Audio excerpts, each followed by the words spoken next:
I'm a quicker than FedEx, never reach an apex. Just like Super Bowl, stop you are inclined to make me rise an hour early, just like daylight savings time. Do it, you and me, baby, ain't nothing but mammals, so let's do it like they do on the Discovery Channel. Get them, you and me, baby, ain't nothing but mammals, so let's do it like they do on the Discovery Channel. Hello, class, and welcome to lecture of the Laws of Attraction. We're on week 8, chapter 7 for the course. As you guys can see, I had 2 videos that were up there. Things of a Lover by 21 Things I Want in a Lover by Alanis Morissette, and then the Bloodhound Gang. These are just different songs that talk about attraction in very different ways. If we listen to the first song, it's really talking about these lists of requirements, things that they want out of a lover and they seek out of a lover. Where the other one is really a physical basis of attraction, and that attraction towards a sexual means and sexual ends. And so they're talking about attraction, but 2 different levels of attraction or means for that attraction and kind of what the purpose of that attraction is for. As we go through today, we'll be learning about the laws of attraction as they cross affective influences, psychological, neurobiological, as well as other factors that contribute to attraction, and kind of relate this to sex, sexual behaviors, and sexuality, and gender identity as well. So what we can see is we're going to be covering a lot of affective influences, physiological arousal, the neurochemical factors involved, as well as the factor of physical attractiveness, and what we see in the laws of attraction. And so when we think about what attracts people to other people, what attracts one individual to another individual or sorts of individuals, it's really going to be a mixture of all of these different factors coming together in concert to really create this law of attraction and how our attraction and the forces of our attraction work. So when we first start, we're going to be starting with the affective influences. And so these are kind of like the emotional influences that guide us in our attraction and the laws of attraction that guide us towards being attracted to another individual. So when we talk about the affective influences, we're talking about the positive affect leads to evaluate others favorably, while negative affect, so a negative emotion, negative emotional valence in the time, will actually lead to a disliking. So the way we are effectively interacting with each other can have a great effect on how we relate to one another and what affects our attraction in the end. As we will kind of see, when people are in a positive mood, they can misattribute that positive attribution to the individual they are with, as opposed to the situation or their mood when coming into the situation, which can actually increase their liking of the other individual. Just like negative affect, so a negative mood, a bad mood, can lead to a decrease in liking.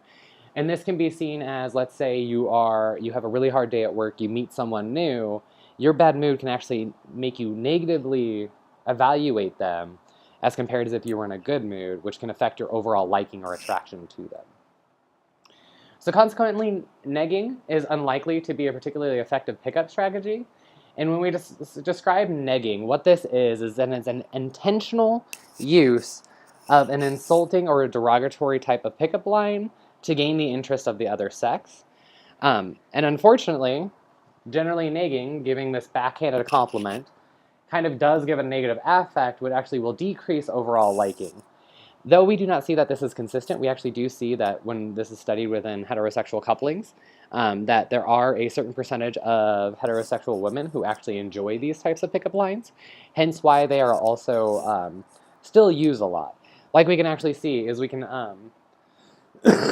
pickup artists a lot of times will try and teach these strategies as a way to increase your sexual influence or increase your sexual abilities or promiscuity in a sense by being able to engage women in this way, trying to engage them in this attraction realm. And even though we don't always see it's true, one thing that is believed why it works so consistently for some people, or why some people really rely on this method of trying to create an effective influence and attraction, is because it's a very inconsistent reward system. So they may hit on 50 women, 3 of those women may respond positively, and it may be the 10th, the 25th, and the 50th woman that they talk to. That reward in that moment is so overwhelming that it actually increases the likelihood of using that behavior, even though most times it's not successful. So a lot of times what we see is we'll see these individuals being less successful overall in picking up women, but when they do pick up women or the person they're attracted to, what we actually see is we see a bigger reward system for that, and it's because of the inconsistency of the reward. So once they get it, they get really excited for it. The same principle is done with gambling. And that it's supposed to be a random reward system. You don't know when it's coming, so when you do get rewarded, you get really excited for it, and you start yearning and fighting for that next big win. This is the same case. If you end up using negging and it is a pickup strategy that's successful, it's something that you're going to rely on more because of that reward from being successful in that attempt. We've also seen in experiments that priming participants with pleasant or unpleasant stimuli affects liking for a stranger. So it could be pleasant or unpleasant stimuli could be as simple as wording, or it could be pictures. So it could be pictures of a pleasant landscape and then a garbage dump. These differences in the pictures and how we evaluate them transfer to this new stranger that we meet. And so that's this idea of this mood can affect and transfer or go across contexts and affect our interpretation of those different situations. Kind of what I have down here, and I'm going to show you just a little bit of, is this video on YouTube talking about pheromones. In one study, a group of women at different points in their ovulation cycles wore the same t-shirts for 3 nights. After male volunteers were randomly assigned to smell either one of the worn shirts or a new unworn one, saliva samples showed an increase in testosterone in those who had smelled a shirt worn by an ovulating woman. Such a testosterone boost may give a man the nudge to pursue a woman he might not have otherwise noticed.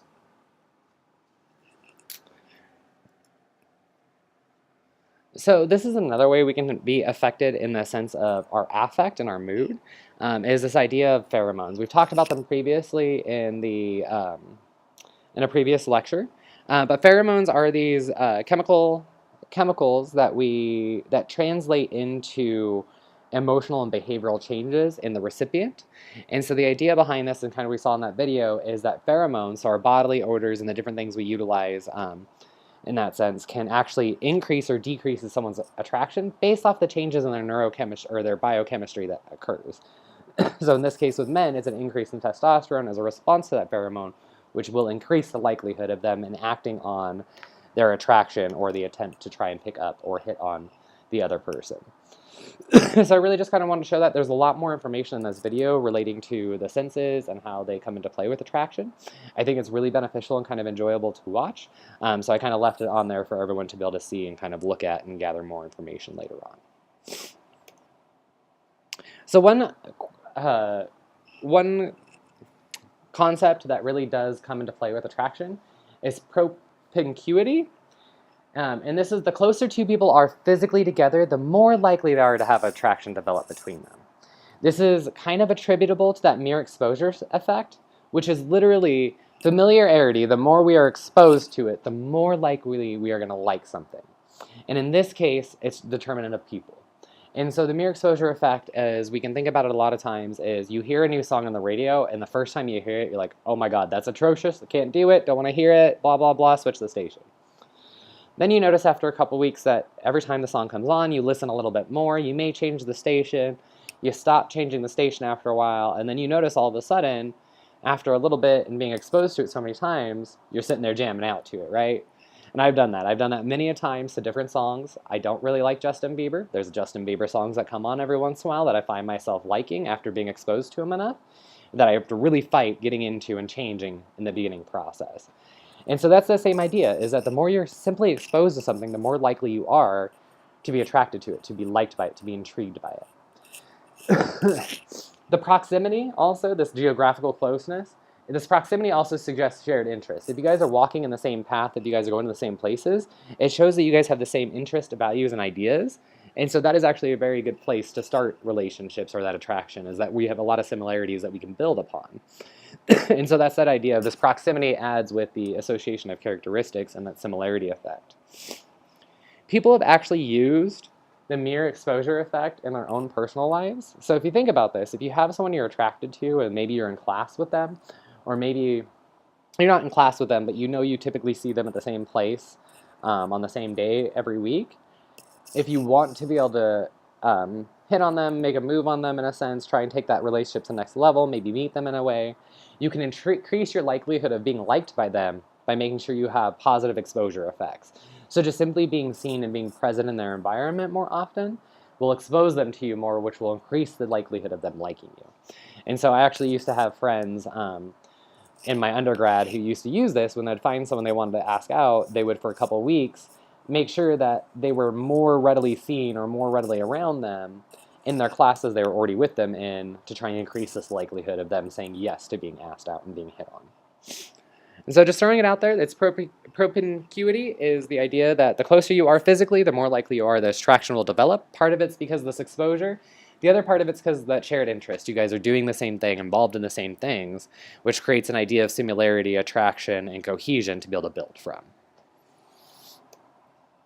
Speaking more on similarity, there's much evidence that humans engage in assortative mating, which is matching with similar pairs. So this is really where you have very similar interests, values, and ideals as your partner, and you kind of match them, or you choose people based on these. So a lot of people, a way to think of assortative mating, not as common anymore, but one way that this used to be commonly done and very heavily done was through religion. A lot of times you had to be of the same religious faith to be married, and so people would either convert to be able to have this mating matching with similar partners, or they would diverge or not necessarily marry that person because of these differences, right? And so we see selecting similar partners can bolster a self-esteem, because if they think like you, they value the same things as you, it'll make you feel more valued, more heard, and more set, and more comfortable and confident in your beliefs. But there's also a backside to that. If we're selecting similar partners that are going to boast and validate our own worldview, if our own worldview is flawed, we're increasing the flaws, or we're maintaining the flaws. And so that we can have very similar partners to us, but we can have the same distorted worldview, which doesn't necessarily help either one of us come together and face the world at the same time. So I always like to throw that out there. There's a similarity, but at the same time, you could be confirming your own biases or confirming your own way of life instead of challenging and growing in different ways.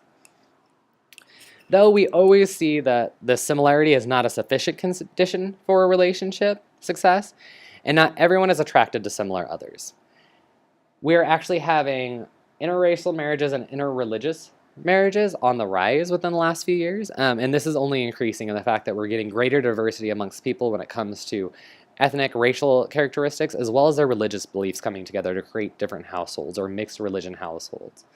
And so this shows, and this is not only does it show, but it demonstrates that similarity is not necessarily always enough, especially if we have such differences coming together and uniting. Similarity can't be the end of the whole story. This is sort of mating strategy of like pairs, similar partners, like pairing characteristics, does not explain all of our attractions. So on top of that, we have to add another factor, which in this case, we're going to be talking about scarcity.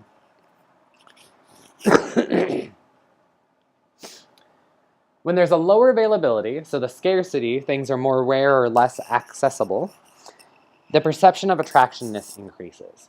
So Pennybaker in 79 described this as closing time approaches, other patrons in the bar become more attractive. Though this can be attributed to what we call beer goggles, or the goggle effect, in which as you get drunk, you rate people to be more attractive. The other idea behind this, if you control for the amount of alcohol consumed, is actually the closer you get to being restricted, the closer you get to going home without a partner, makes your available partners more attractive to you due to the scarcity principle. They're rare. It may not be, if you don't go home with this person, you may not be going home at all. Whereas if you think at 9 o'clock at night, if you're at a bar, you usually have a lot of people. You still have a lot of people who may come in, who may leave. Where at 1:30 in the morning before last call, no one's really going to be coming back in, and so you're really limited to what you have. And so if you're wanting to go home with someone, you need to make a choice there. And so this choice is going to be influenced by that scarcity, the amount of targets or available targets around. And so yes, there's always that saying that there are plenty of more fish in the sea, but that's not always the case. And so if we see here, yes, there's plenty of these little guys, but there's only 3 of these big ones. And so the scarcity may increase the attraction to one another, as opposed to this overabundance can make it more difficult to develop that attraction, or there's more comparisons to be made in regard to attraction.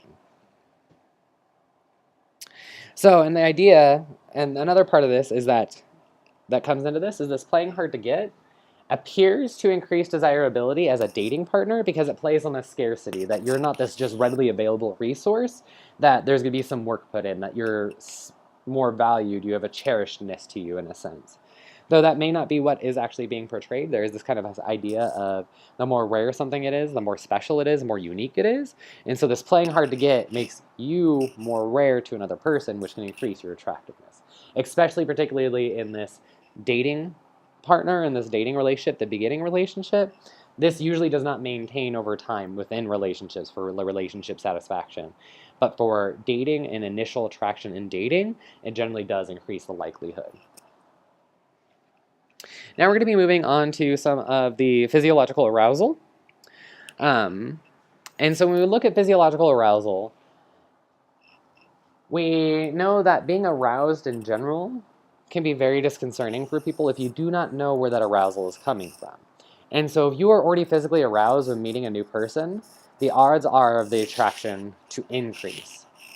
And so there was an experiment in 1974 where we had participants walk across a shaky bridge. They walked across a shaky bridge and they walked across a shaky bridge and met a stranger and were asked to rate the attractiveness of that stranger. They were asked to do this in the middle of the shaky bridge, and so at a point where their anxiety would be really high. And what they found is those who were on the shaky bridge study as compared to the steady bridge study had increased arousal, and this arousal was attributed to the attraction of the other person when there was no difference in level of attractiveness objectively, but there was subjectively based upon this arousal, that anxiety response that was occurring. So when we have a potential, so when we walk into a situation and we are aroused, our anxiety is going, our body's going, we have neurochemicals, biological chemicals, hormones going on, and we do not have a clear source of what's the cause of that arousal, misattribution can occur, and we can misattribute that source of arousal to that person instead of the context itself. So one idea and one thought about this, or an example of this, is let's say you are deciding to go and have a hookup with someone. You may be aroused at the idea of the act of sex with this person, and once you have sex, you may attribute your attraction to them as increased due to the physical arousal before you even met them, plus the physical arousal of the act of sex. And so that's how sex can actually manipulate or change our patterns of attraction, is because this arousal portion and how we interact with that person and how we attribute to them to contributing to our arousal. So if you attribute that other person as the sole cause of your arousal, you can actually increase the likelihood of being attracted to them. Whereas if you consider, oh, I was so aroused and excited because of the situation, it may not all be because of this person, you can actually not increase but possibly decrease also your attraction to that person. So this idea here is that as humans, we're really bad telling it what activates our emotions a lot of times. And if you misattribute that, it may affect your overall attraction to someone. And that is also some reasons why people feel like, oh, this isn't someone who I'd ever be attracted to, but they go through a crisis or something that is psychologically and physiologically arousing occurs, and that they meet that person and attribute that arousal to them. We also have a multitude of neurochemical factors. We've already talked a little bit about pheromones, that was that video earlier, and how pheromones may increase a partner's desirability. As we saw with men in that study, it was increases in testosterone, whereas to show... A woman's nose is particularly attuned to MHC molecules, which are used to fight disease. In this case, opposites attract.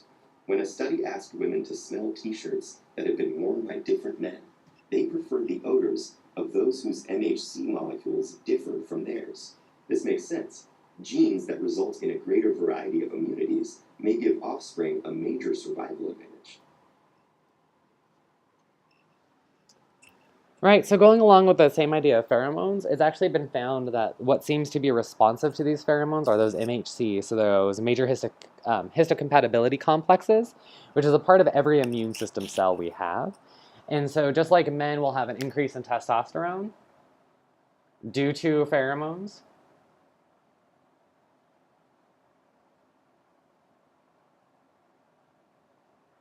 Women, what we see is we actually see an increase in desirability for a partner when our MHC class molecules are different.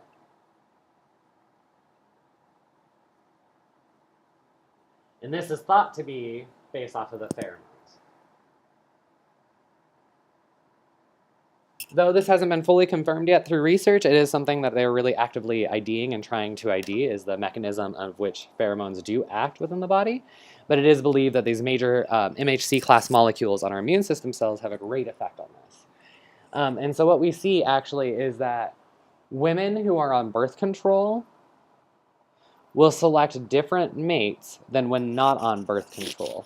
And what it is it's believed that the birth control is affecting their ability to register and react to the pheromones.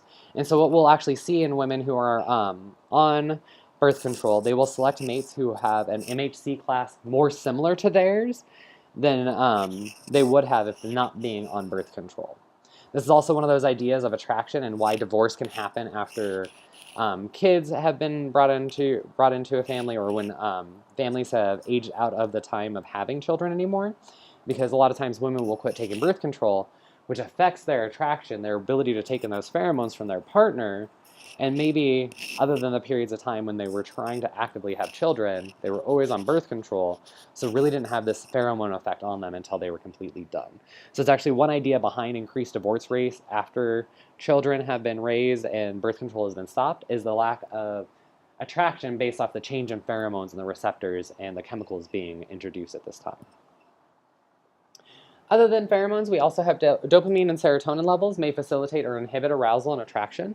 As we know, dopamine is our feel-good chemical. Generally, as we are doing things that are pleasurable, we get released more dopamine. So if you have a high dopamine release, that can actually increase your attraction to someone, because you're going to associate them with those feel-good feelings that dopamine represents. And as we've seen with serotonin, can affect arousal levels and sexual arousal. And so again, that arousal level can be decreased, which will decrease the likelihood of being attracted to someone when meeting them, or this being one of those factors really contributing to it overall. And then the last one that we see is oxytocin. And we know oxytocin is released when there is physical touch between two people, and during the act of sex. And it's really may enhance or facilitate this attraction by creating a feeling of bondedness, this feeling of together, this feeling of I see you, you see me, we see each other here together. And that feeling of that security, that true, raw, being real and togetherness, it kind of affects or creates that feeling of bondedness and can amplify it if it's already there, or help create it if it's something that's blossoming or new.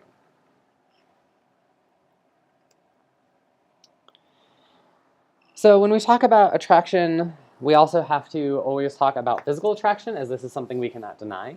We are visual creatures. 30% of our neocortex is developed to the visual pathways in the brain. And what we see is that judgments of attractiveness have a biopsychosocial basis.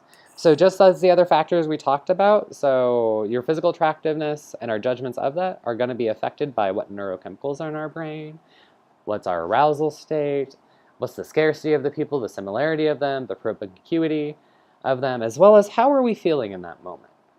And so there's a lot of combinations of things that go together, but there is judgments made of attractiveness that is based in this biopsychosocial. So who have we been associated with? Who have we been trained to view as attractive in our society, or just in our interpersonal interactions, as well as our own dating history or attraction history? A lot of times we tend to favor more attractive people and they're desired, and this is partially because they're positively stereotyped. When we think about attractive people, we generally will rate someone who is attractive as having a higher IQ, so more intelligent. We'll rate them as friendlier, more competent, and likable.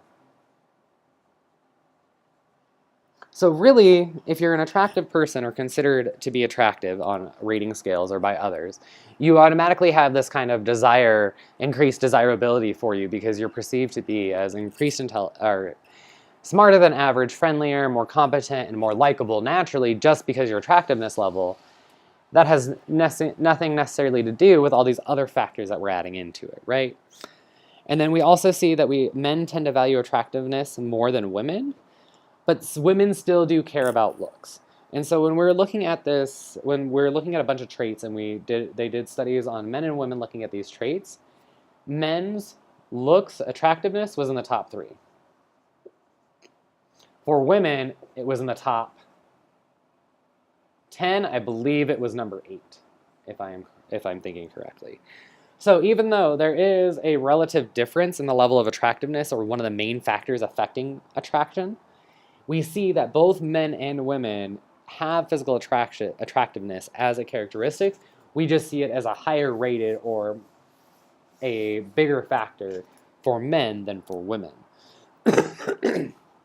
Some of the things that we see for women is they're more willing to date someone older, who makes more money, who has a higher education, where with men, we see younger, lower education, and lower money making.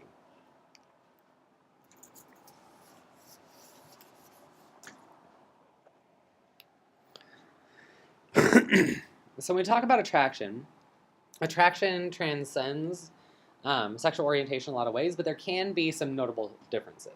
So there are many, many, many similarities between heterosexual and homosexual persons in the attraction process we've discussed so far. But there are some very noticeable differences. One of the noticeable differences that we see is that gay and lesbian couples are more likely to be interracial and interreligious. One idea behind this is that because of the population being approximately 8%, there's less choice to be able to match on similarity. Or the similarities may be more outside of what is stereotypically seen within heterosexual relationships. So instead of it being race and religion, maybe it's similarities in background in which the way they came out in their coming out process. And so the similarities could be still there, but they can be very different on what they're focused on having the similarities in. And part of this is going to be that scarcity effect, right? There's only 8% of the population. I can't be as picky in those terms of similarities. What I need to do is develop that connection versus relying on the similarity between us. Propinquity also may play a lesser role among gays and lesbians, especially if they're not out and they are increasingly meeting online. And so the LGBT population, until more recently, wasn't really a sanctioned relationship within our society. We just really got gay marriage passed not too long ago, which is really the first time society has stood up as a whole and said, no, this is okay. These types of relationships are valid, have merit, and should be here. And so a lot of people who aren't out may not have the restriction of the area that they're living in, as well as with the advent of online and online meeting apps or dating apps and different things like that, distance can play less of a role. And again, if we think about the scarcity principle, if you live in Portland, Indiana, like I do, there's not many people around there. And so if you're actively looking to try and date someone, it would be one of those, it would create a scarcity issue in which you may not be able to restrict yourself to just the town you work in. You may have to expand your range, and that'll affect that propinquity, that area, that idea, that proximity, the closeness and geography has a great effect on our attraction levels.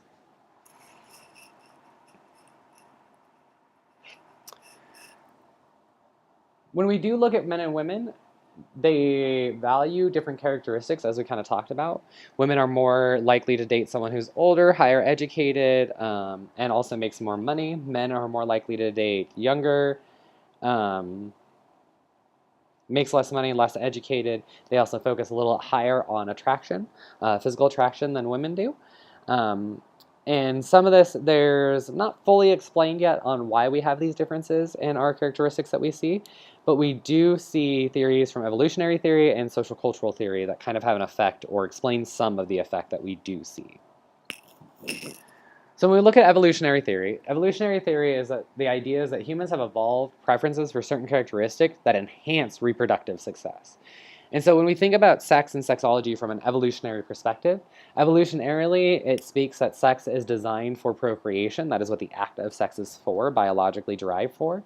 And so that's what this theory goes on, is this idea of reproductive success. So being successful in our reproductive chances and producing and propagating our genetics to the next generation. So men and women have evolved differently for different preferences. And one idea behind this, and then we've talked about this concept before, is the parental investment. This is the amount of time in childcare. And as we have discussed before, for men, this can be, the involvement can be masturbating and ejaculating into a cup and then artificial insemination, to just a few seconds to hour-long sexcapades, right? Women do not have that choice. If we have sex and it leads to actually a fertilization of the egg and they become pregnant, they have a minimum, if pregnant, about 9.5 months. So one idea behind the evolutionary differences in what we see with men and women is that we do see men are more likely to have many short-term encounters with healthy and fertile women.